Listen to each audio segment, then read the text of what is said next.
sucks. Sucks a tranny dick. This is all to say, fuck this game.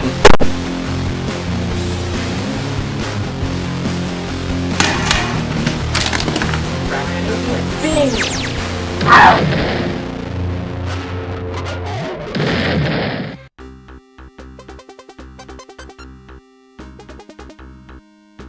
Welcome back, everybody. I'm the Angry Video Game Tranny. I'm a tranny and I get angry at video games. Now, Sonic the Hedgehog is a character that, without doubt, needs no introduction. Sega's mascot and once Mario's fierce rival, in recent years, the Blue Blur has found himself sitting comfortably on Nintendo consoles. And not just newer releases either. Now, thanks to the Sonic Mega Collection, anyone can enjoy the Hedgehog's early years without needing to buy an old Sega Genesis system. To top it all off, this collection has some extras too, including the focus of today's video, Sonic 3D Blast. Damn, the 3D was such a big deal, they had to put it in the title. Traveler's Tales? Those are the guys that make the LEGO games, right? Well, those are pretty decent, so maybe this game isn't gonna be so bad. I'll start by saying that for a 16-bit game, the graphics are quite good. Maybe nothing impressive now, but in 1996 on the Genesis, this is probably about as mind-blowing as seeing a passing tranny. The music is also pretty good too. It's a lot of the same sort of catchy tunes you'd hear in the mainline Genesis games. With all that, you might be wondering how this could possibly be a bad game. Well, let's actually play it and find out. Well, once you actually start playing the game, the first thing I wasn't sure of is, what am I supposed to do? It's a Sonic game, so I just run to the end of the level, right? Well, no, not in this game. What do you do instead? To tell you the truth, my first time playing this, I had no fucking idea. I must have spent like 5 minutes walking around the level like a buffoon trying to figure it out. So I was killing enemies, what enemies there even were anyways, collecting these birds. It took me a while, but eventually I figured out that's what you're supposed to do. You kill enemies, collect the birds, or flickies as this game calls them. When you have 5 flickies, you take them to the big ring in the stage, which transports you to a new section of that same stage, where you do the same thing all over again. Yep, that's pretty much all you do in this game. Alright, to be fair, it's not the only thing you're doing in this game.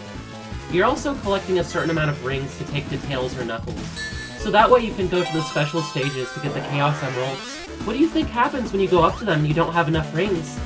Is there an indicator telling you how much more rings you need to access the special stage? Or, more likely, it's just that nothing happens, right? Well, those would both be better than what actually happens. When you go up to Tails or Knuckles while short on rings, they just take whatever rings you already have. That's just fucked up! I get the idea that you can come back with more rings later, but that's your life source in the game. What if I need those rings to stay alive? It got really shitty when in this stage where these bumpers and springs throw Sonic around like a tranny between insurance providers, and I'm hurled right to Knuckles, who stops me in my tracks and robs me of all my rings. Come the fuck on! Knuckles, more like fuckles. But yeah, that's what you're gonna be doing in this game. Running around the stage, trying to figure out where to go, trying to find the badniks, trying to find the giant rings, trying to find the regular rings, trying to find Tails, trying to find Knuckles. Yeah, it gets old pretty quick. Now tell me, when you think of Sonic the Hedgehog, what's the very first thing that comes to your mind? Chances are, it's probably going fast. In the mainline Sonic games, it doesn't take a rocket scientist to complete a level quickly. If you're good enough, you can even beat a level in less than a minute. But in this game, it's a different story. It took me approximately 12 minutes just to beat the first fucking level.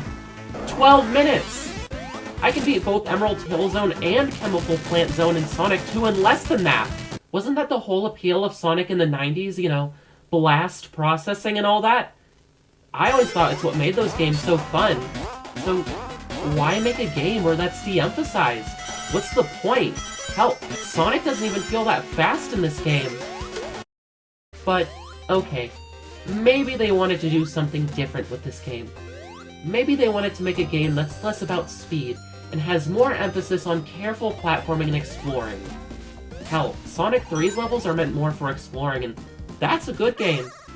And maybe I could believe this, except when you beat a level, the game tells you that you were too fucking slow. What? Are you fucking serious? Just when I thought this game was supposed to be about taking your time and exploring these levels, and now it's telling me I wasn't fast enough? That's fucking bullshit! The game could have given me a timer if that was what the game wanted from me. You know, like in the mainline games.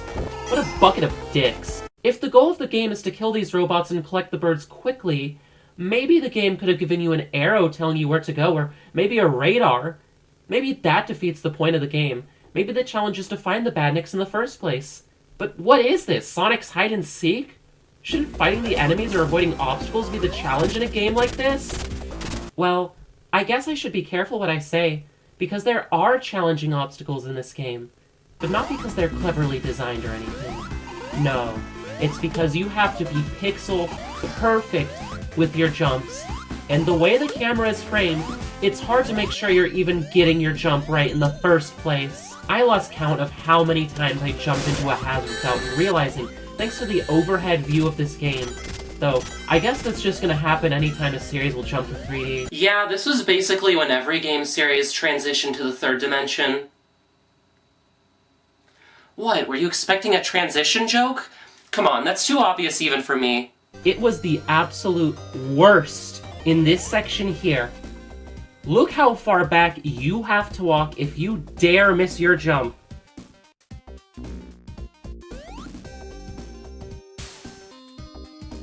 Come on!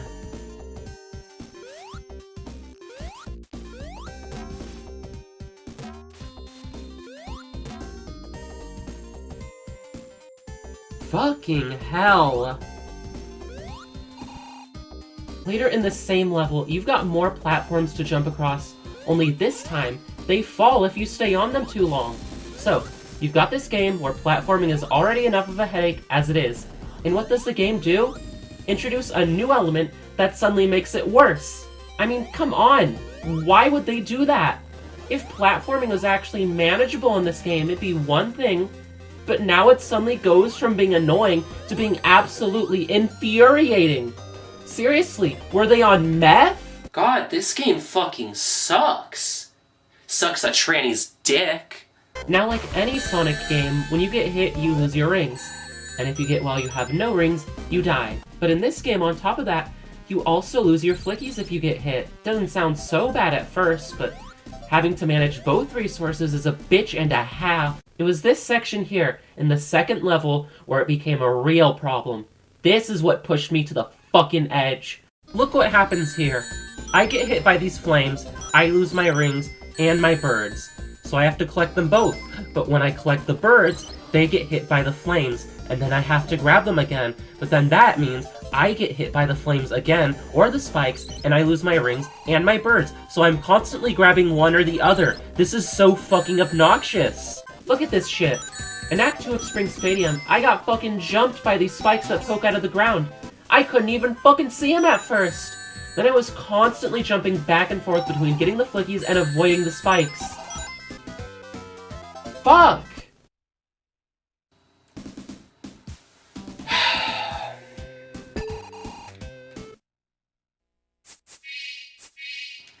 I don't have the patience to fucking finish this game. Life is short, and I don't want to waste any more of my limited time on this planet playing Sonic 3D Blast. Especially not when there are actual good games on the very same disc I'm playing this game on. In conclusion, Sonic 3D Blast isn't a terrible game. Not by a long shot. It's competently made. But that sure as shit doesn't make it a good game. Yeah, it's the best game I've reviewed on this show so far, but that's like saying it's better to get kicked in the balls than stabbed in the balls. And that fucking sucks, because I never wanted them in the first place. It's an experimental game for sure. But that's the reality with experimentation. Yeah, sometimes it's gonna turn out great, but more often than not, you're gonna have something really shitty on your hands. Well, good thing Sega learned their lesson and never made a bad 3D Sonic game again, right? Well, I'm the Angry Video Game Tranny, and thank you for watching, and I'll see you in the next one. She'd rather be a chaser's wife. She'd rather swallow a knife. She'd rather at first than play these games. She does a better job than James. She's the angry video game tranny. Don't you ever call her Nelly. She's the angry video game tranny. Don't you ever call her Nelly. She makes shitty games so rich. Transblocks call her a glitch. She'd rather inject into her arm than let these shitty games cause her harm. She's the angry video game tranny.